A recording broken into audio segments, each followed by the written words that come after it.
Kay left this comment.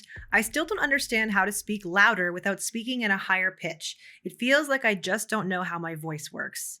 Now, Kay left this comment on my video about air resistance after taking testosterone, but this is actually a common complaint that I hear from people masculinizing their voice, whether or not they have undergone a testosterone puberty. And so I wanted to share with you an exercise from my course, Masculinize Your Voice Without Testosterone. And this exercise is called the volume knob exercise. I'm going to leave a full excerpt of that exercise from my course. And if you like what you see, you can find more information about that course at the link in my bio. I hope this helps. Oh no! Why? Happy Pride Month. So what you're going to do is open a decibel meter. This exercise is best done somewhere where you don't have a lot of ambient noise. But even here, like I'm in my quiet apartment, but because there's ambient noise from the street outside, the decibel meter registers like a baseline traffic noise, and that's okay. You just want to be able to see the difference between your baseline and where you go. I'm not going to open the decibel meter for now. It doesn't really add anything to the lesson, but and you also don't need it. Like if you're able to just hear the difference in volume, that's fine. But if you need that external feedback, crack open that decibel meter. So on a comfortable note in your speaking range, this can be the target note that we chose, and that's what I'll use for right now. So as always, you're going to sing ah, starting softly and increasing the volume slowly without changing the pitch. Okay? So use the feedback from the decibel meter to ensure that you're controlling the volume.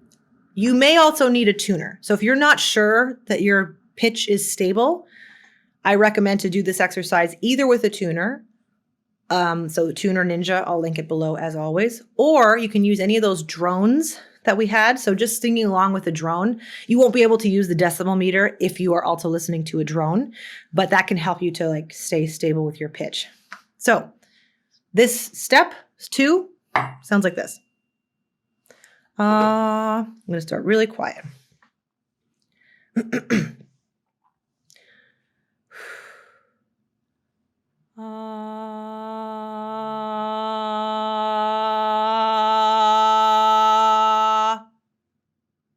Okay, I'm going to do it again.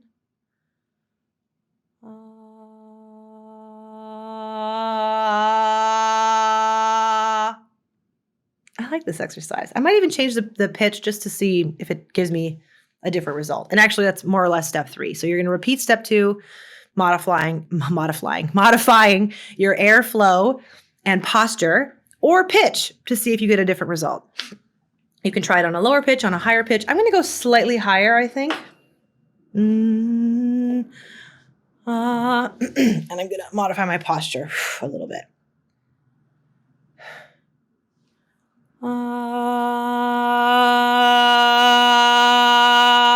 Yeah, I find it easier up higher, and that tracks, right? We know lower pitches, it's harder to control the volume. Now I'm going to try with my arms out because I always find I get better air support when I'm like connecting to my body in that way. But I'm going to go back down to my original pitch. Yeah.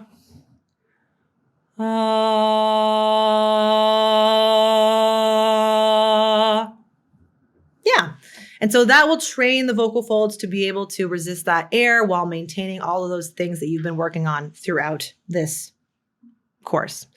So step 4 I've written here, use the decibel meter to monitor your speaking volume and see how it feels to increase your speaking volume slightly. So if this is a complaint that you have, like people can't hear me when I'm speaking in that low point, open the decibel meter, speak into it, get a baseline of what you sound like when you're speaking, and then try and increase that volume using the feeling that you created in step 2, you know?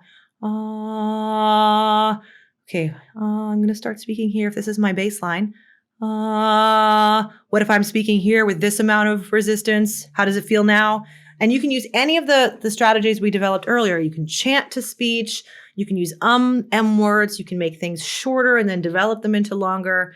I couldn't go through like all of these steps on every exercise. This course would be 100 years long. But all of these skills that you're developing are interrelated. So, you know, it's really all about, you've heard me say this before, observation, and analysis, and adjustment. Observe, analyze, adjust, right? So find the things that are problematic for you, that are interfering with your euphoria, and change them and see if that creates euphoria in you.